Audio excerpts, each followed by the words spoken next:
Hello, Guardians. It is Ebontis here. Zur is in the tower up here in the corner of the hangar, and let's go over everything he's got for sale today.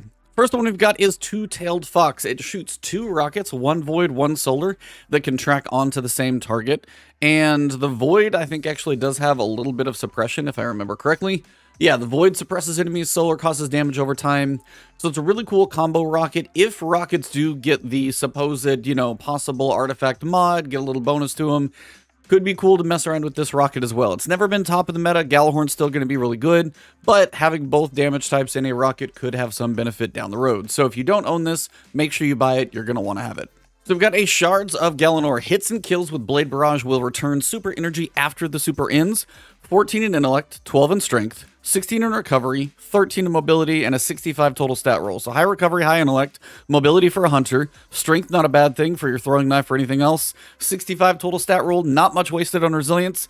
These could be better than what you got, so check your stats, make sure you buy this if you don't have a great roll in the first place. Very good for Blade Barrage, nice stat distribution as well. For the Titan, we've got Lion Rampants. It's basically a pair of boots every Titan should own. While it only has 9 in mobility, some intellect, some resilience, a little recovery, a big boost in strength there, and a 64 total stat roll. But mainly, these are additional aerial maneuverability, enables accurate hip fire while you're in the air, and also it improves your jumps. So as a Titan for exploration, for jumping puzzles, you should own a copy of these. If you don't, buy them. For the Warlocks, we've got the Karnstein Armlets, Vampire's Caress. Melee kills instantly restore a large amount of health and then also continue to restore health afterwards for a short duration.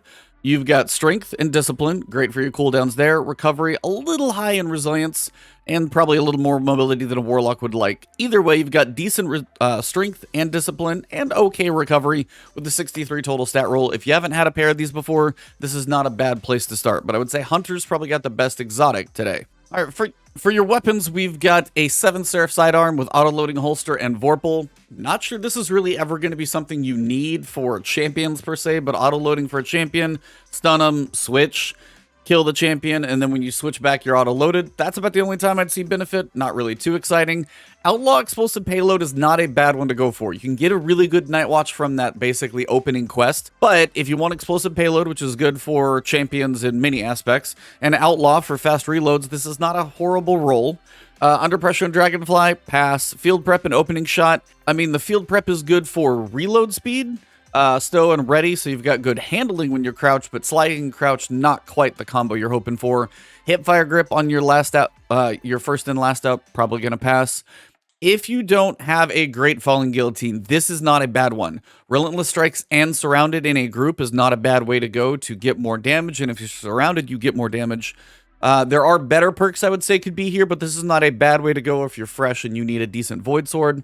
Also, Surplus and Opening Shot, depending on how you play, Surplus can make your, handling, reload, and stability. If you have a lot of fully charged abilities, you get a decent amount of range here, or stability depending on what perks you go for.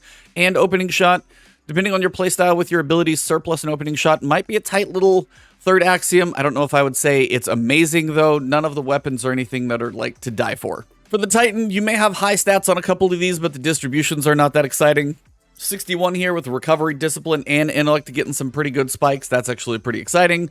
And 60, while it is only 60, high recovery, high intellect, not the best, but if you're working with garbage gear, this is not a bad place to start. For the Warlock, you're looking for recovery, so low recovery, not too exciting there. Not the highest recovery, not great there. This is basically a well-rounded with a little more in discipline, so not the worst helmet, but again, nothing like a 66 God roll perfect tier or anything. It's just like a well-rounded, kind of hits everything a little bit, and again, 59, you gotta at least get 60 to talk to me. So helmet for the Warlocks is really the only one here. So really the best thing for the Hunter is going to be this high mobility thing, because Hunters do want mobility, but you've only got 7 in recovery and you've got high strength. Well, it's a 63 total stat roll. You want to make up for recovery definitely somewhere else. It's the highest one here because over here you've got 60, which is even one of the highest spikes is in resilience, which is mostly wasted on Hunter.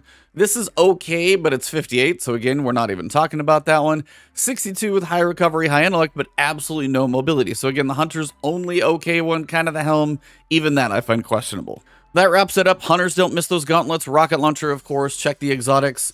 Couple weapons if they fit in your playstyles. Most of the legendary armor, though, not really doing anything amazing this week. If you guys enjoyed this video, drop a like below. Leave a comment if you got questions. You want to find me on Twitter, it's Ebontis, streaming Destiny 2 or Variety until we get up to Witch Queen on Twitch. Right here on YouTube, hit that sub button, hit that alert bell if you haven't done it yet. Make sure my videos make it to you. If you want to support me directly, join the channel as a member or find my Patreon in the description. Have a good one. See you soon.